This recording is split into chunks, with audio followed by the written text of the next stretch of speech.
thing about self-discipline is that it is necessary for everything you do in your life. You have to be self-disciplined. Working out, you gotta work out every day. You gotta stay in shape. If you don't stay in shape, you die.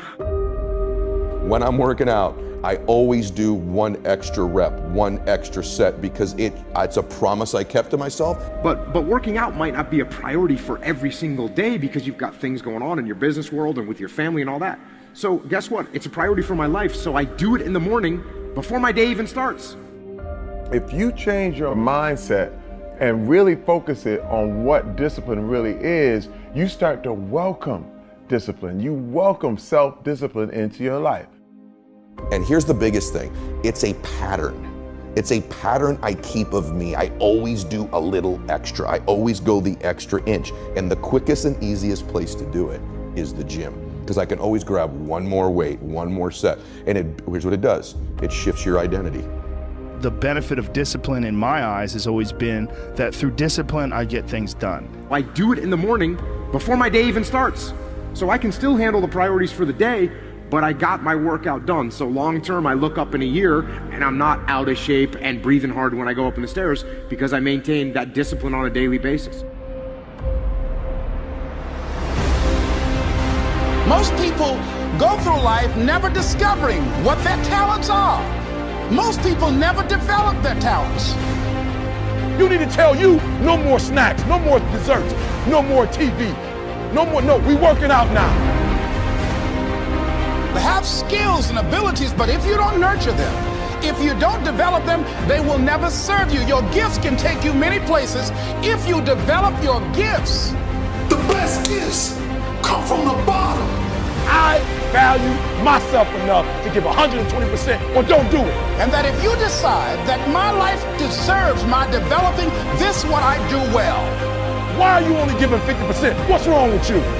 I grant you that if you begin to work to develop your gifts, you'll develop a strong sense of happiness. You'll get a larger vision of yourself, because part of beginning to get a larger vision of yourself, all of us need some area of our lives where we can have a feeling of competence. When other folk are having a good time, you've got to have the strength of character. You need to tell you that you owe you something. As you begin to develop and expand your skills and your talents and your vision of yourself, you will always be in control of your destiny. I want freedom. And for me, disciplining myself means more freedom.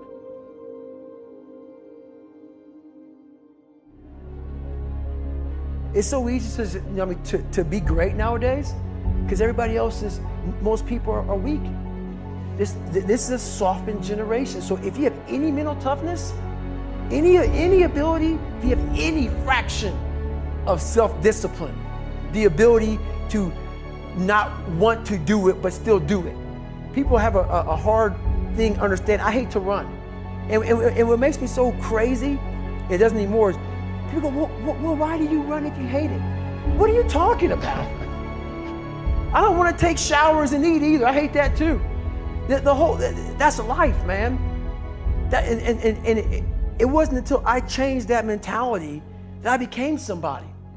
I hated going to school, so guess what? I was dumb as But if you can get through to doing things that you hate to do, on the other side is greatness. That's what people don't understand. By me running, I am callous in my mind. I'm not training for a race. I'm training for life. I'm training for the time when I get that 2 o'clock in the morning call that my mom is dead or something happens tragic in life. I don't fall apart. I'm training my mind and my body and my spirit so it's all one, so I can handle what life is going to throw at me. Because the life I've lived, it throws a whole bunch at you.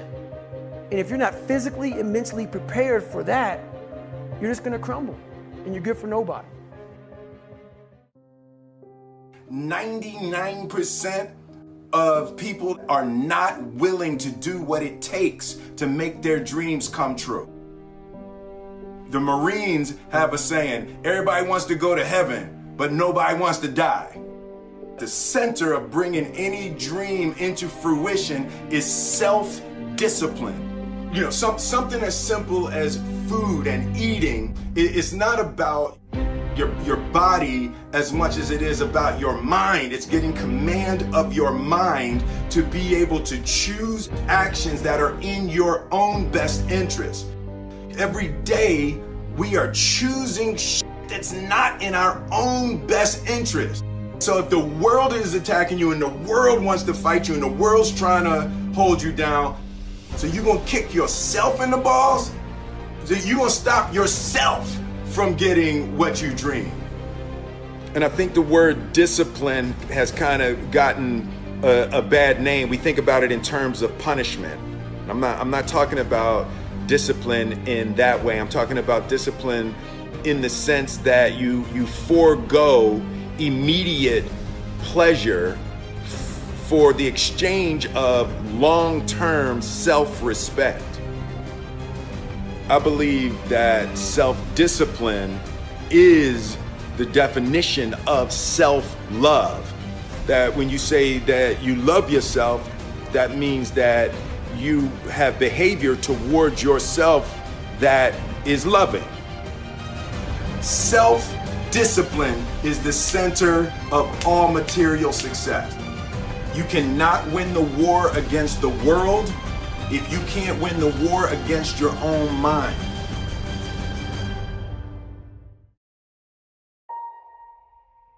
Self-love is when you say to yourself, oh man, look, I know you and that girl got a real connection.